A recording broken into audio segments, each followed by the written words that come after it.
नमस्कार दोस्तों, आज हमारे साथ Abhimanyu Sofat, head of research IIFL securities हैं और एक बहुत जरूरी सवाल पे हम बात करने वाले हैं। बहुत सारे इन्वेस्टर्स वेदांता डीलिस्टिंग पे सवाल पूछ रहे हैं हमको। वो कैसे हो रहा है, क्या प्राइसिंग है, क्या सही प्राइसिंग है, इन्वेस्टर्स को क्या करना चाहिए, इस पे अभिमन्यु आज हमको समझाएंगे। अभिमन्यु जी प्लीज बताइए। धन्यवाद सौरभ। तो सबसे पहली बात तो ये है कि डीलिस्टिंग में एक्चुअली होता क्या है। डीलिस्टिंग का मतलब क्या होता है कि जो कंपनी जो लिस्टेड है एक स्टॉक एक्सचेंज में कंपनी, उसके प्रमोटर चाहते हैं कि वो कंपनी से जो आम निवेशक है वो निकल जाए और उनको एक दाम लेके उनका जो स्टेक है वो कंपनी से खरीद लें। इसके लिए डीलिस्टिंग का एक प्रोसेस होता है। इसके लिए जो सारे शेयर होल्डर हैं वेदांता को, उनको कंपनी ने लास्ट हफ्ते एक लेटर भी भेजा था। तो सबसे पहले जानते हैं कि ये जो डीलिस्टिंग है वेदांता की, उसके लिए क्या क्या इंपॉर्टेंट डेट्स हैं।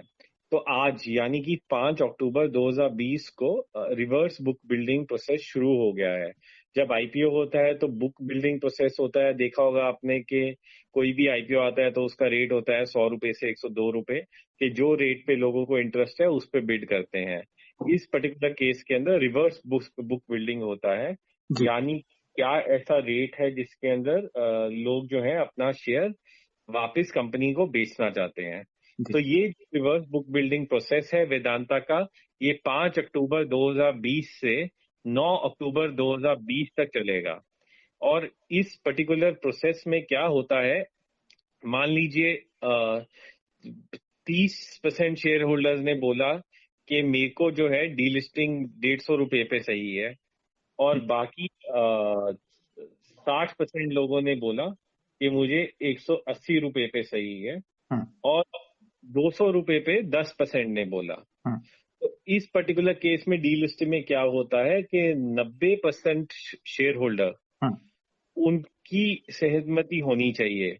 तो पहले का 30 और बाकी का 60, उन दोनों को ऐड करके जो प्राइस जिसपे उन्होंने हाँ बोली है, उसी प्राइस के ऊपर डीलिस्टिंग का प्राइस मान लिया जाता है और डीलिस्टिंग हो जाती है। अगर डीलिस्टिंग फेल हो जाए तो काउंटर ऑफर भी दिया जा सकता है, और उसकी डेट जो है 13 अक्टूबर है। अच्छा। और लास्ट वर्ड कंपनी के लिए कि वो रिजेक्ट करे या ना करे, उसका 16 अक्टूबर यानी फ्राइडे को डिसाइड होगा कि क्या होगा।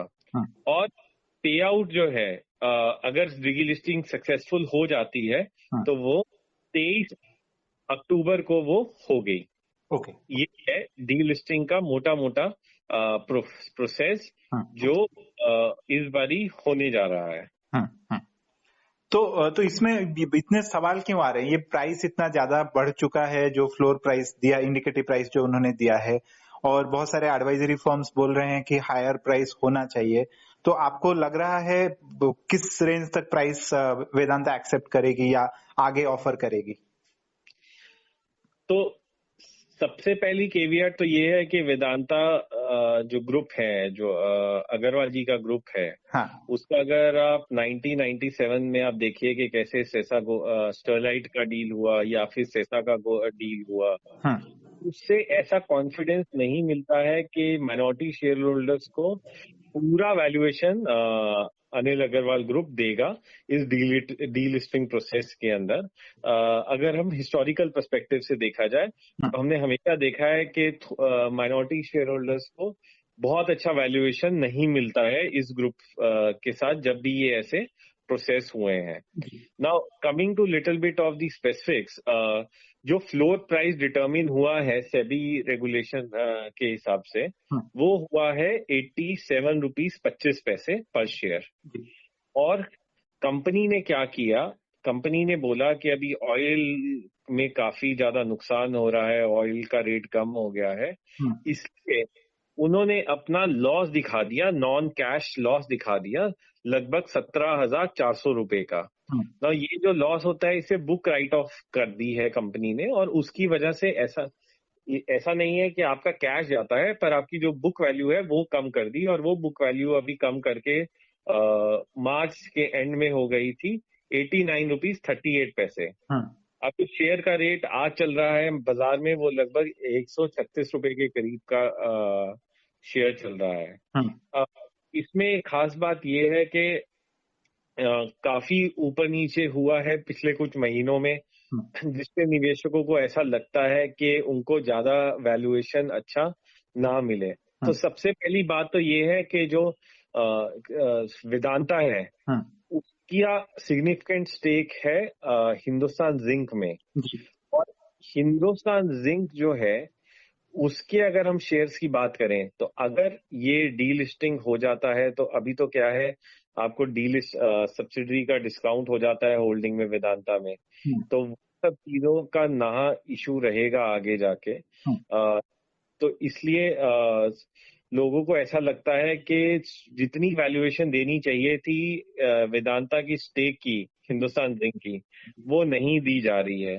तो अगर हम बात करें तो लगभग मोटा मोटा आज की डेट के ऊपर जितने ही वैल्यूएशन के ऊपर वेदांता ट्रेड करता है उतना ही स्टेक है उसका हिंदुस्तान जिंक में। और उसके अलावा उसका जो बेसिक बिजनेस है एल्यूमिनियम का, जिंक का, ऑयल का, जो पहले केन इंडिया करके कंपनी होती थी, तो वो सारी चीजें जो है वो भी कंपनी में अभी हैं। अभी रिसेंटली क्या है कि इस पर्टिकुलर कंपनी ने हिंदुस्तान जिंक ने एक डिविडेंड की घोषणा की थी, लगभग 12 रुपए 18 पैसे का डिविडेंड था, और वो कंपनी ने नॉर्मली पे कर देती थी जो वेदांता को भी मिलता। अभी वो जो है वो शेयर होल्डर्स को पैसा नहीं मिला है, which was as dividend policy of the company. और काफी पैसा रेस किया गया है वेदांता रिसोर्सेज में, लगभग 10,000 करोड़, वेदांता लिमिटेड में भी पैसा रेज हुआ है, और एचसीडी में ही पैसा रेज किया है हिंदुस्तान जिंक ने, तो उसके पास बहुत ज्यादा कैश है।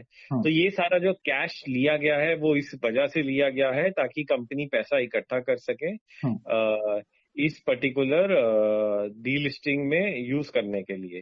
तो ऑब्वियसली अगर आप पूछें तो क्या कंपनी की वैल्यू सिग्निफिकेंटली हायर है, तो बिल्कुल सिग्निफिकेंटली हायर है फंडामेंटल वैल्यू, क्योंकि अभी मेटल कंपनीज भी काफी अच्छा कर रही हैं पिछले 3-4 महीने से। ऑयल का प्राइस भी काफी रिकवर हुआ है अपने लो से जो 4-5 महीने पहले बनाया है। लेकिन क्या शेयर होल्डर को वो पूरा वैल्यू मिलेगा ये कहना बहुत कठिन है। तो मेरी सलाह ये रहेगी निवेशकों को कि अगर आपने इन्वेस्ट करके रखा हुआ है शेयर इस पर्टिकुलर शेयर में, तो अगर आपका मन है तो अभी ऐड करने का स्टॉक बहुत रिस्की है कि ये डीलिस्टिंग की वजह से मैं ये स्टॉक ऐड कर लेता हूं मुझे पैसा मिलेगा, क्योंकि हमें पता नहीं है कि प्रमोटर वो हायर रेट मांगेंगे कि नहीं।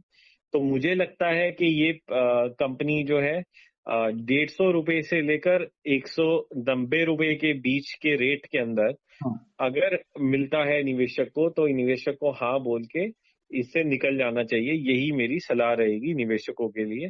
मुझे नहीं लगता कि जो लोग अनुमान लगा रहे हैं कि 250 से 300 रुपए तक अनिल अग्रवाल जी रेडी होंगे देने के लिए डील लिस्टिंग में, ऐसा मुझे लग रहा बहुत स्पेकुलेटिव हो जाएगा ऐसा कहना। धन्यवाद अभिमन्यु, ये काफी जरूरी जानकारी थी और हम इस तरह के बातों पे आगे भी बात करते रहेंगे। धन्यवाद। धन्यवाद सौरभ।